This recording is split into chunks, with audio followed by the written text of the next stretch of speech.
다들 아시겠지만 저희 집에 이제 고양이 한 마리를 기르고 있어요. 며칠 전부로 이제 2마리가 됐는데요. 이제 한 마리를 기르고 있는데 저는 원래 동물을 기를 생각이 없었습니다.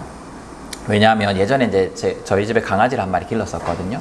근데 이게 잘 기르는 방법을 잘 몰라가지고 말티즈였는데 뭐 예방 접종도 하고 뭐 이렇게 했어야 되는데 그냥 마당에 묶어놓고 길렀어요. 그랬더니만 홍역에 걸려가지고 얘가 얼마 못 살고 죽어버렸거든요. 그러고 나니까 이제 마음에 짐이 있었어요. 아, 이게 한 생명을 기른다는 게 뭐 이게 아무리 작은 동물이라고 해도 쉬운 일이 아니구나라는 생각이 있어서 마음에 짐이 있었고, 또 이제 새로운 생명을 기른다는 게 굉장히 귀찮고 또 힘든 일이잖아요. 아무리 뭐 동물이라고 해도. 그래서 뭐 이대로 좋은데 뭐 그렇게 필요할까라는 생각이 있었습니다. 지금 이대로가 좋은데 굳이 귀찮고 막 어려운 일을 하고 싶진 않잖아요. 그냥 막 정말 기르고 싶으면 모르겠는데. 그러다가 이제 고양이를 데려와서 이제 기르게 됐어요. 근데 굉장히 귀찮고 또 힘들 거기 때문에 주저했던 이 행동, 고양이 한 마리를 기르는 이 행동이 저의 생각과 시야를 굉장히 많이 넓혀주더라고요. 그래서 이제 제가 기르는 고양이에 애정을 쏟게 되면서, 예전에는 이제 저의 사랑과 관심의 대상이 사람에 한정돼 있었다면 사람이 아닌 다른 생명에 관심을 가지게 되었습니다. 그래서 사람 너머의 생명의 소중함과 가치에 대해서 생각하게 되더라고요. 그러니까 머리로는 알고 있었지만, 머리로 모든 생명이 소중하다라고 알고 있었지만, 경험해 보니까 다른 감정적인 깊이가 더해지게 되었습니다. 그러니까 그러고 나니까 또 어떻게 되냐면, 제가 고양이를 한 마리 기르고 나니까 길고양이가 보이고, 길고양이가 보니까 또 다른 생명들이 보이고, 이렇게 계속해서 확장이 되는 거예요. 자연이 보이고 이렇게 계속해서 확장이 되더라고요. 그러면서 깨닫게 된 것이 있습니다. 뭐냐면, 익숙한 것에 저항하는 것, 낯선 것에 도전하는 것이 사랑을 확장시킨다. 그래서 아마 이런 말이 있는 것 같아요. 우리 아이를 길러야지 뭐 어른이 된다, 이런 말이 있잖아요. 새로운 경험, 낯선 경험을 하는 것을 통해서 사랑이 확장되는 거예요. 근데 이 깨달음은 사람들과의 관계에서도 똑같이 적용이 됩니다. 내게 낯선, 내가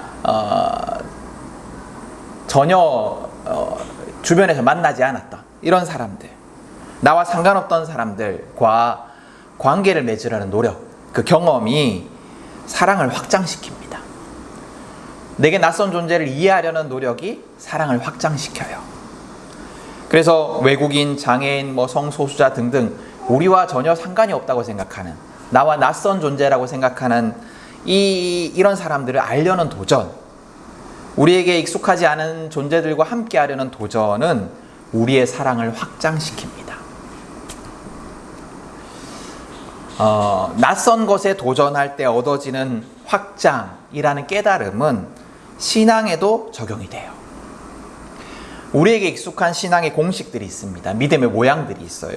근데 이런 것과는 다른 낯선 신앙의 모습을 만나고 이해하는 것은 우리의 신앙의 크기, 깊이를 확장시켜요. 우리가 성경에 보면 우리가 아는 것보다, 우리가 이게 신앙이야, 이게 믿음이야 라고 믿는 것보다, 생각하는 것보다 훨씬 다양한 신앙의 모습이 성경에 기록되어 있습니다. 그래서 우리가 성경을 읽지만 우리에게 익숙하지 않아서, 우리의 믿음의 상식과는 달라서 발견하지 못하는, 성경에 분명히 기록되어 있지만 발견하지 못하는 그런 신앙의 모습들이 많이 있어요. 오늘 읽은 예레미야서의 주인공 예레미야도 마찬가지입니다. 예레미야도 우리에게 익숙한 신앙인의 삶, 우리에게 익숙한 믿음의 사람의 복받는 삶과는 다른 삶을 살아간 선지자입니다. 여러분, 예레미야는 어떤 사람이에요? 예레미야는 하나님의 말씀을 대언한 사람이에요. 예언자예요. 선지자예요. 그러면 이 사람의 믿음과 신앙이 어떻겠습니까? 아무에게나 하나님께서 너 내 말을 전해라 하시겠습니까? 이 사람의 믿음과 신앙은 굉장히 좋았을 거예요. 그죠? 굉장히 하나님과 친밀한 사람이었을 거고, 하나님의 말씀에 순종하는 사람이었을 겁니다. 바른 믿음의 사람이었을 거예요. 그러면 우리는 기대하죠. 이런 바른 믿음의 사람들에게는 복이 있을 것이다. 복이 있을 것이다. 근데 이 예레미야의 삶에는 복이 가득하지가 않았습니다. 복된 삶이, 우리의 시선으로 볼 때 복된 삶이 아니었어요. 그는 그가 속한 민족 유다에 하나님의 심판의 말씀을 전하였지만 심판받는 유다의 운명과 같은 운명의 삶을 살았어요. 그것도 똑같이 심판을 받았어요. 그는 유다에 하나님의 심판의 말씀을 전하고 희망을 전하면서 동시에 그들과 함께 심판의 고난 속에서 신음하고 고민하며 괴로워한 선지자였습니다. 이 예레미야의 모습은 우리에게 익숙한 구원관을 다시 생각하게 해요. 여러분, 구원에 대해서 어떻게 생각하세요? 우리에게 익숙한 구원관은 뭐냐면 개인의 구원이에요. 개인의 구원, 각 개인의 구원. 각 개인이 예수 믿어 천국 가는 것을 구원이라고 생각을 합니다. 그렇게 가르쳐왔고 우린 그렇게 믿고 있어요. 근데 그런 구원의 관점에서 보면 사실 전도라는 것이 그렇게 간절하지가 않아요. 왜냐하면 나 구원받는 게 제일 중요하고, 그래도 이제 내 사랑하는 가족들이니까 가족의 구원에 대해서는 우리가 절실할지 몰라도 가족 너머의 구원에 대해서는 우리가 절실하기가 쉽지 않습니다. 뭐 연민을 가질 수는 있어요. 안타깝다, 좀 불쌍하다, 나도 나처럼 이렇게 좀 구원받으면 좋겠는데, 이런 마음을 가질 수는 있지만 뭐 타인의 구원을 위해서 내가 목숨을 건다거나 하는 일은 쉽지가 않습니다. 나는 멸망받을, 심판받을 이 세상을 탈출할 티켓을 가진 사람이기 때문에 그 이후에 전도는 선택사항이 되기 쉽습니다. 그래서 우리에게 익숙한 관점에서 보면 이 예레미야의 삶은 이해가 되지 않습니다. 그는 멸망받을 유다와 다른 삶을 살았어요. 하나님의 마음에 합한 삶을 살았어요. 그는 죄 가운데 있지 않았습니다. 더군다나 하나님께서 선택하셔서 하나님 말씀을 전하라고 세우신 사람이니까 유다가 심판받을지라도 그는 거기서 건짐을 받아서, 구원을 받아서 평안한 삶을 살아야 당연하지 않겠습니까? 우리의 상식으로는, 우리에게 익숙한 구원관으로는 그래야 하지 않겠습니까? 그런데 예레미야는 그가 속한 민족과 똑같은 운명을 맞이해요. 우리에게 익숙한 구원관에 합한 이야기들도 있습니다. 예를 들어 소돔성이 멸망할 때, 심판받을 때 롯은 구출받았죠. 그죠? 롯은 구원받았잖아요. 근데 예레미야는 그렇게 되지 않아요. 그는 다 망할지라도 홀로 천국에 가지 못합니다. 그래서 예레미야서에는 우리에게 익숙한 개인 구원의 개념이 없어요. 개인과 공동체가 분리되지가 않습니다. 물론 다른 성경 속에서는 또 개인 구원의 관점이 있습니다. 그러나 예레미야서에서는 그런 구원의 개념이 없습니다. 개인과 공동체가 분리되지 않아요. 유다가 심판받으면, 예레미야가 속한 유다 민족이 심판받으면 예레미야도 심판을 받고, 또 예레미야가 심판받으면 곧 유다 민족도 심판을 받습니다. 그래서 예레미야에게 민족의 구원은 절실합니다. 하나님의 명령이라서 절실하기도 하지만 민족의 구원이 곧 그의 구원이기 때문에 절실해요. 여러분, 우리에게 익숙한 개인의 구원, 개인적 구원관과는 다른 예레미야서의 구원관은 여러 가지를 생각하게 해요. 과연 나만 구원받으면 되는 것일까? 그게 하나님의 뜻일까? 내 가족만 구원받으면 되는 걸까? 충분할까? 내가 속한 공동체, 내가 속한 이 민족, 나라의 구원은 나와 상관이 없는 것일까?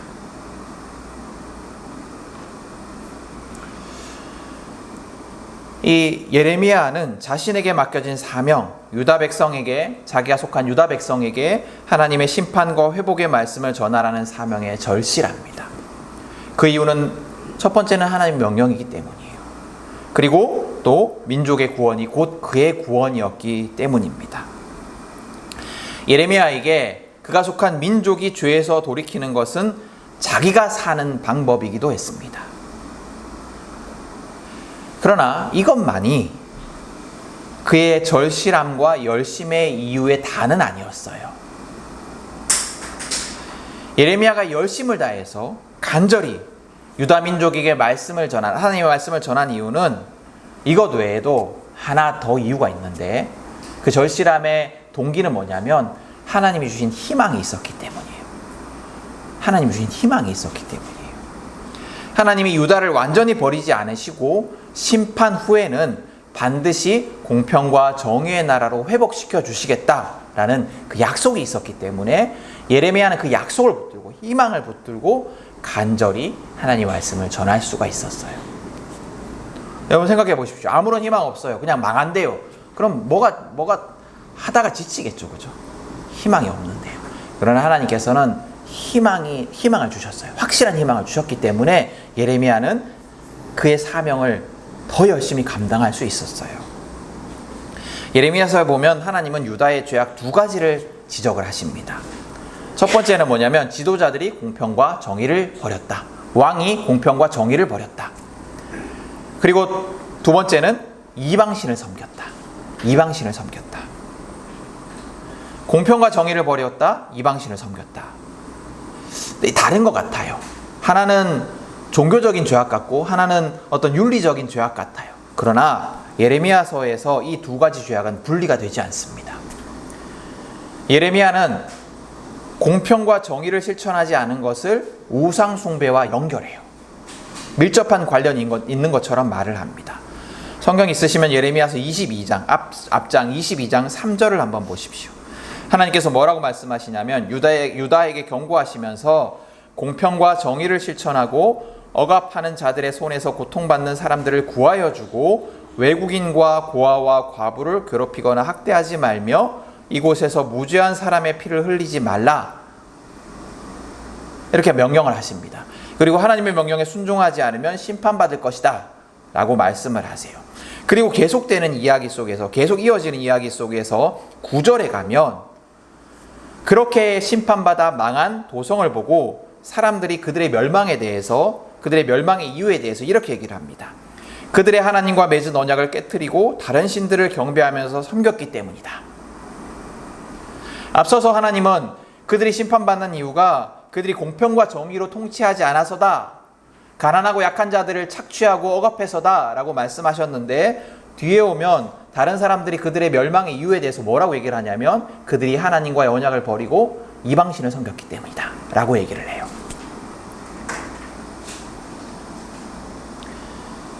이 말은 뭐냐면 공평과 정의를 실천하는 것이 곧 다른 신을 섬기는 것과 밀접한 관련이 있다라는 겁니다.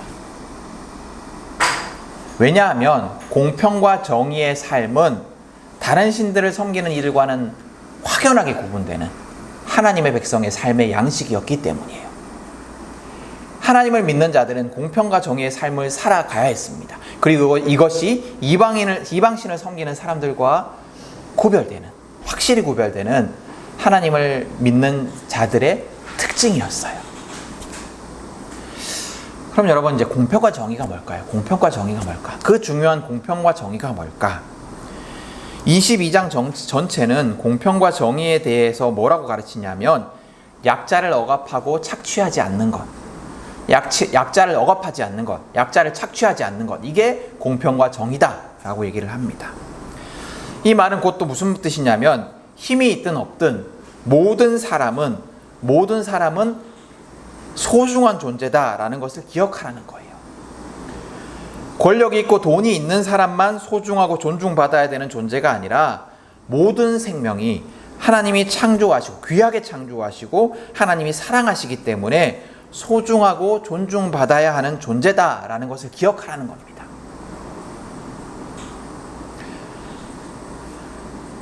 우리 인간은 자연스럽게 권력이 있고 돈이 있는 사람들, 뭔가 높은 사람들을 존중해요. 자연스럽게. 그런 사람들은 쉽게 존중을 합니다.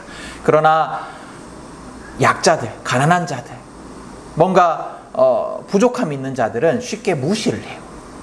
우리의 본성이 그래요. 그런데 하나님 나라의 백성은 그렇게 살아서는 안 된다라는 거예요. 모든 존재를 하나님이 다 귀하게 창조하셨기 때문에, 하나님이 한 존재 한 존재, 한 사람 한 사람 모두 다 사랑하시기 때문에 우리도 하나님의 백성으로서 그런 삶을 살아야 한다라는 겁니다. 만약 우리가 누군가가 약자라고 해서 그 사람을 차별하고 착취하고 억압한다면 그것은 그를 창조하시고 지금도 그를 사랑하시는 하나님을 모욕하는 행위입니다. 하나님을 거역하는 행위예요. 그렇기 때문에 하나님은 그 사람을 심판하실 거예요. 22장에 보면 공평과 정의의 구체적인 예들이 계속해서 등장을 합니다. 22장 13절을 한번 보세요. 22장 13절에 보면 하나님은 유다의 왕이었던 여호야김의 죄악을 지적하시면서 뭐라고 말씀하시냐면 동족을 고용하고도 품삯을 주지 않았다라고 말씀하십니다. 약자를 착취한 거죠. 왕이니까 약자를 착취한 거예요. 그리고 16절에 가면 가난한 사람과 억압받는 사람의 사정을 헤아려서 처리해 주지 않은 죄악에 대해서 말씀하십니다. 왕이니까 공평하게 판결해야 되는데, 공평하게 다스려야 하는데 가난한 사람과 억압받는 사람의 착취에 눈을 감은 거예요. 그렇게 착취하도록 내버려둔 거예요.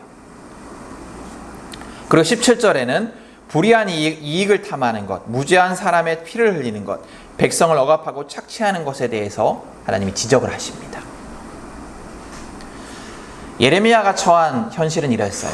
심판받아야 하는 유다의 현실이 이러했어요. 정치 지도자들이 공평과 정의가 아니라 불의와 착취와 억압으로 통치를 했습니다. 권력자들이, 힘이 있는 자들이 약자들을 착취하고 억압해요. 또 종교 지도자들은, 뒤에 나오면 종교 지도자들의 죄악도 지적하시는데, 종교 지도자들은 어떤 죄악을 범했냐면 하나님의 뜻대로 살아가지 않는 자들에게 만사형통할 것이다. 하나님의 뜻대로 살아가지 않는 자들을 축복해요. 만사형통할 거다. 이것이 주님의 말씀이다. 너희 복 받을 거다. 이게 주의 말씀이다. 죄악을 지적하지 않습니다. 복을 빌어줍니다. 그리고 또 자기 생각대로, 하나님의 뜻대로가 아니라 자기 고집대로, 자기 생각대로 살아가는 자들에게 너희에게 어떤 재앙도 내리지 않을 것이다. 하나님이 너희에게 어떤 재앙도 내리지 않을 것이다 라고 말을 합니다. 예레미야가 처한 현실이 이러했습니다. 그러나 예레미야에게는 희망이 있었어요. 하나님의 약속이 있었습니다. 그 희망의 약속이 오늘 읽은 본문에 기록되어 있습니다. 하나님은 공평과 정의로 통치하지 않는 악한 지도자, 거짓을 말하는 악한 종교 지도자들을 심판하시겠다 말씀하십니다. 그들을 저주하십니다. 그리고 말씀하십니다. 내가 친히 내 양떼 가운데서 남은 양들을 모으겠다. 내가 그들을 위해서 참다운 목자를 세워줄 것이다. 그는 세상에 공평과 정의를 실현할 것이다. 그때가 오면 유다가 구원을 받을 것이며 이스라엘이 안전한 거처가 될 것이다. 여러분, 하나님이 주신 희망은, 하나님이 주신 약속은 야 예레미야 너 되게 수고 많지, 고생 많지, 너는 구원해 줄게가 아니었어요. 너는 천국 가게 해 줄게가 아니었어요. 유다와 이스라엘, 즉 하나님께 속한 모든 백성의 회복의 약속이었습니다. 지금의 악한 세상이 하나님의 심판 이후에 다시금 하나님이 세우신 선한 지도자를 통해서 회복될 것이다. 하나님의 뜻대로 공평과 정의의 나라가 정의의 나라로 회복될 것이다. 약속하십니다. 예레미야에게 주신 약속은 민족과 나라와 세상의 회복이었어요. 그리고 예레미야는 이 약속, 이 희망 때문에 고난 속에서도 하나님이 주신 사명을 포기하지 않고 붙들고 나아갈 수가 있었습니다. 여러분, 오늘 말씀에서 하나님의 심판의 대상은 먼저는 지도자들이에요. 정치 지도자들, 종교 지도자들. 또 하나님의 회복의 통로도 지도자들입니다. 예레미야서에서 지도자의 운명은 그가 통치하는 공동체의 운명과 밀접하게 관련이 되어 있습니다. 왕이 죄악을 범하면 나라가 심판을 받아요. 하나님은 악한 목자를 심판하실 때 유다를 함께 심판하시며 선한 목자를 세워주실 때 유다를 함께 회복시켜 주십니다. 그래서 오늘 말씀은 우리가 속한 나라와 세상을 위해 기도하게 합니다. 구약 성경에서는 하나님의 백성이 이스라엘 민족에 한정되어 있었지만 예수님이 이 땅에 오시고 십자가에 죽으시고 부활하심으로써 하나님의 구원의 대상은 온전히 확장되었어요. 그렇죠? 그래서 오늘 말씀은 우리가 속한 나라와 세상을 위해 기도하게 합니다. 우리가 속한 나라는, 이 세상은 하나님의 공평과 정의로 통치되고 있는가? 하나님은 공평과 정의로 통치되지 않는 유다와 이스라엘을 심판하셨는데 우리가 속한 이 나라는, 우리나라는 공평과 정의로 통치되고 있는가? 여러분, 우리나라의 정치 지도자들, 대통령, 정치인들, 이런 사람들의 통치와 정책들이 어떻습니까? 한번 생각해 보세요. 정치 지도자들이 권력과 부를 가진 자들을 위한 정치를 하고 있습니까? 아니면 약자들이 착취와 억압을 당하지 않도록 약자들을 위한 정치를 하고 있습니까? 그리스도인들은 정치 지도자들을 바라볼 때 자신이 지지하는 정당이 있다 할지라도 무조건적인 지지자가 되어서는 안 돼요. 내가 지지하는 정당이 하는 일이라면 무슨 일을 하더라도 무조건적으로 지지하는 자들이 되어서는 안 됩니다. 대통령이, 정치인들이, 정치 지도자들이 내놓는 정책이 하나님의 뜻에 맞는가? 공평과 정의를 이루는 정책인가를 생각하고 판단하고, 만약 그렇지 않다면 우리의 왕은 하나님이시기 때문에, 온 세상의 왕은 하나님이시기 때문에 하나님의 뜻에 맞는 정책을 할 수 있도록 비판하고 행동해야 합니다. 우리의 왕은 대통령이 아니에요. 우리의 왕은 내가 지지하는 정당의 대표가 아니에요. 우리의 왕은 하나님이십니다. 우리는 하나님의 백성으로서 하나님의 기준으로, 더 높은 하나님의 기준으로 정치인들을, 지도자들을, 대통령을 판단해야 합니다. 그리고 또한 이것이 우리의 운명, 우리의 구원과도, 우리의 삶과도 밀접하게 관련이 있다는 사실을 기억해야 합니다. 세상이 하나님의 뜻대로 통치될 때 그 세상을 살아가는 우리의 삶도 복될 수 있어요. 세상의 정치가 혼란스럽고 우리나라가 악한 나라가 되어 있고 이러면 우리의 삶의 평화도 깨어질 수밖에 없어요. 세상이 하나님의 뜻대로 통치될 때 그 세상을 살아가는 우리의 삶도 복될 수가 있는 겁니다. 그렇게 우리는 우리가 속한 공동체, 이 나라의 지도자들에 대해서 관심을 가져야 돼요. 아무 관심 없이 살아가서는 안 됩니다. 그들로 인해서 우리의 평화가 깨어질 수 있기 때문에, 그들로 인해서 우리의 삶이 구원에 이르지 못할 수도 있기 때문에, 그들로 인해서 우리의 신앙이 흔들릴 수도 있기 때문에 우리는 관심을 가져야 돼요. 그리고 하나님의 관점으로 행동하고 비판하고 기도해야 합니다. 여러분, 질문해 보십시오. 우리의 지도자들이 약자를 위한 정치를 하고 있습니까? 그들이 하나님을 믿고 안 믿고는 상관이 없습니다. 그들이 한 사람 한 사람을 공평하고 귀중하게 대하는 정치를 하고 있습니까? 여러분, 우리 시대의 약자는 누구입니까? 우리의 정치 지도자들이 약자를 향한 차별을 당연하게 여기고 조장하고 있지는 않습니까? 약자를 착취하고 억압하는 일을 당연하게 여기고 있지는 않습니까? 부자와 권력자들을 위한 정책을 하면서 그것이 우리 모두를 잘 살게 하는 길이라고 우리를 속이고 있지는 않습니까? 편을 가르고 서로 싸우게 하고 서로 정죄하는 정책을 펼치고 있지는 않습니까? 만약 그렇다면 그것은 하나님의 뜻이 아닙니다. 하나님은 그런 지도자들을 반드시 심판하실 거예요. 하나님은 반드시 그런 지도자들을 심판하시고 심판이 끝난 뒤에는 새로운 지도자, 하나님의 뜻에 합한 지도자들을 세워주실 것입니다. 여러분, 나 개인의 구원에 만족하지 마시고 세상을 하나님의 시선으로 바라보십시오. 내가 속한 나라를, 내가 속한 이 세상을 하나님의 시선으로 바라보십시오. 이 세상의 운명이 나와 밀접히 연관되어 있다는 것을 기억하십시오. 여러분, 나만 탈출하면 끝나는 것이 아니에요. 이 세상을 위해서, 이 나라를 위해서 기도하셔야 합니다. 하나님의 뜻에 합당한 나라라는 꿈과 희망을 가지고 기도하셔야 합니다. 그리고 여러분, 나를 돌아보십시오. 나는 기억해야 합니다. 차별을 당연하게 여기지 않는 것, 내가 가지고 있는 익숙한 차별과 혐오의 생각에 저항하는 것, 모두가 다 그 사람이 어떤 존재이든 하나님이 너무나 사랑하시는, 그리고 예수님이 너무나 사랑하셔서 죽기까지 사랑하신 존재라는, 백성이라는 것을 기억하는 것, 그것이 중요한 믿음의 행동이라는 것을 여러분, 우리가 기억해야 합니다. 중요한 신앙의 행동이라는 것을 기억해야 합니다. 하나님은 심지어 이렇게까지 말씀을 하세요. 22장 16절입니다. 그는 가난한 사람과 억압받는 사람의 사정을 헤아려서 처리해 주면서 잘 살지 않았느냐. 바로 이것이 나를 아는 것이 아니겠느냐. 가난한 사람, 억압받는 사람의 사정을 헤아려서 처리해 주는 것, 이게 바로 하나님을 아는 것이다. 하나님을 아는 것이다. 하나님은 공평과 정의의 마음을 가지고 약자를 착취하거나 차별하지 않는 것이 바로 하나님을 아는 것이다 라고까지 말씀을 하십니다.